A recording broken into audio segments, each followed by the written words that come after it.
আসসালামু আলাইকুম ওয়া রাহমাতুল্লাহ। স্কুল 360 একটি শিক্ষা ব্যবস্থাপনা সফটওয়্যার।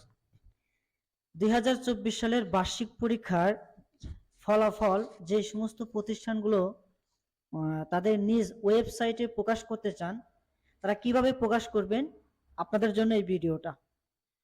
তো প্রথমত আপনারা আপনাদের সফটওয়্যার মেনু থেকে রেজাল্টে যাবেন। রেজাল্টে যাওয়ার পরে দেখেন এক্সাম আছে, এক্সামে ক্লিক করবেন। এক্সামে ক্লিক করার পরে দেখেন এখানে 4 নাম্বার সিরিয়ালে বার্ষিক সমষ্টি মূল্যায়ন পরীক্ষা যেটা আছে সেখানে দেখেন শো ওয়েব এখানে নো আছে, এখানে আপনি ইয়েস করে দিবেন। বাস, আর কোনো কিছু করার দরকার নাই। আপনি এখানে ইয়েস করে দেওয়ার সঙ্গে সঙ্গে আপনাদের ওয়েবসাইটে যাবেন।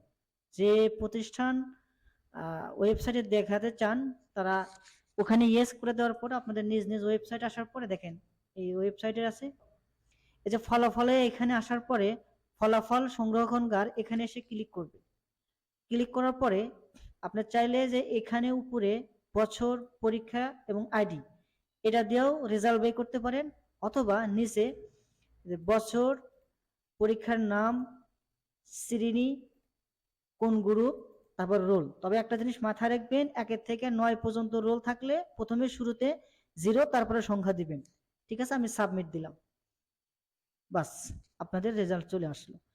গার্জিয়ান, অভিভাবক অথবা ছাত্ররা তারা নিজ নিজ জায়গা থেকে ওয়েবসাইটের মাধ্যমে তাদের রেজাল্টগুলো দেখতে পারবে। তো ধন্যবাদ। কোনো প্রবলেম হলে, কোনো সমস্যা হলে আমাকে জানাবেন। আসসালামু আলাইকুম ওয়া রাহমাতুল্লাহ।